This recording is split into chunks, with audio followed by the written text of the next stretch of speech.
Greetings everyone, and welcome back.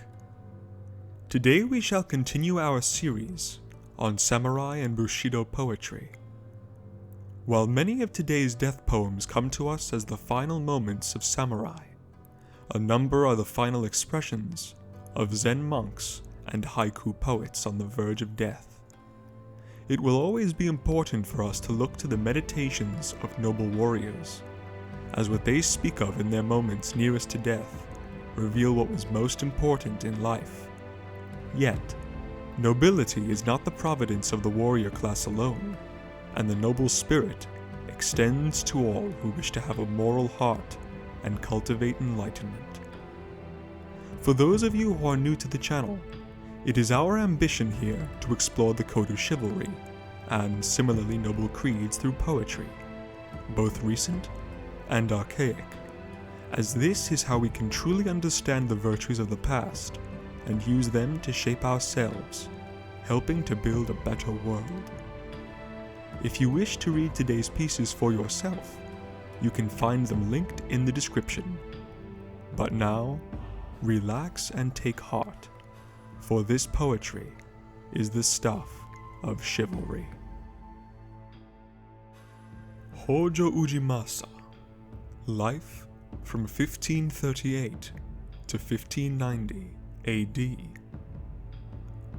Hojo Ujimasa was the fourth head of the later Hojo clan and daimyo of Odawara. His childhood name was Matsuchiyo Maru. He was a son-in-law of Takeda Shingen. Ujimasa commanded in many battles, including the Siege of Odawara, Battle of Konodai, and the Battle of Omosu. He consolidated his clan's position and retired in 1590. His son, Hojo Ujinao, became head of the clan and lord of Odawara. But later that year, they failed to hold Odawara against the forces of Toyotomi Hideyoshi. Ujimasa was forced to commit suicide, along with his brother, Ujiteru. Like many samurai who committed seppuku in the face of death, Ujimasa composed death poems. These are his final words. Autumn wind of eve, blow away the clouds that mass over the moon's pure light, and the mists that cloud our mind, do thou sweep away as well. Now we disappear. Well, what must we think of it? From the sky we came, now we may go back again. That's at least one point of view. Ochi Yoshitaka. Life from 1507 to 1551 AD. Ochi Yoshitaka was the daimyo of Suo province and the head of the Ochi clan, succeeding Ochi Yoshioki. In 1522, he fought the Amago clan along with his father, Yoshioki, to win the control of Aki province. Upon Yoshioki's death in 1528, Yoshitaka became the head of Ochi clan.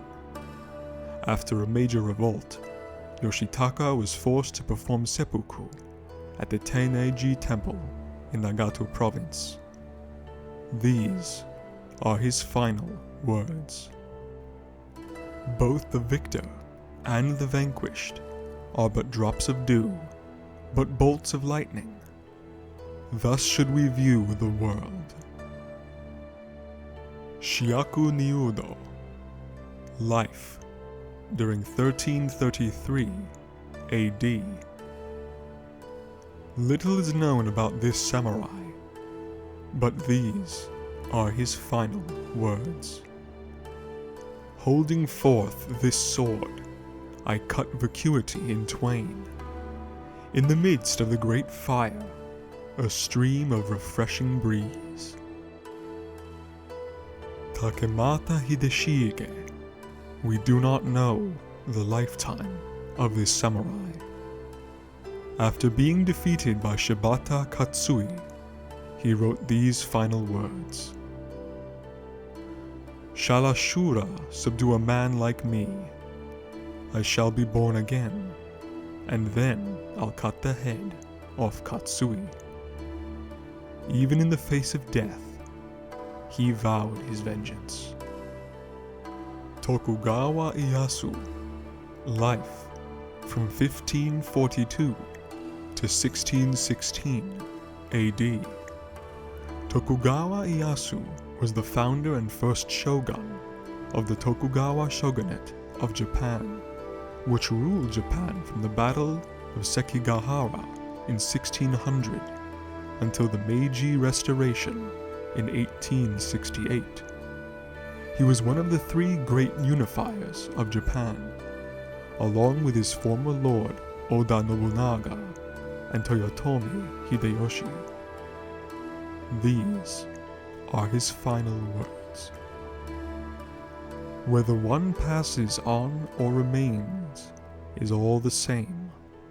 That you can take no one with you is the only difference. Ah, how pleasant. 2 awakenings and 1 sleep. This dream of a fleeing world, the roseate hues of early dawn. Toyotomi Hideyoshi, life from 1536 to 1598 AD. Toyotomi Hideyoshi was a Japanese shogun and politician of the late Sengoku period, regarded as the second great unifier of Japan. Hideyoshi rose from a peasant background as a retainer of the prominent Lord Oda Nobunaga to become one of the most powerful men in Japan. These are his final words.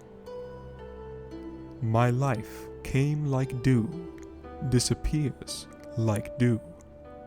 All of Naniwa is dream after dream.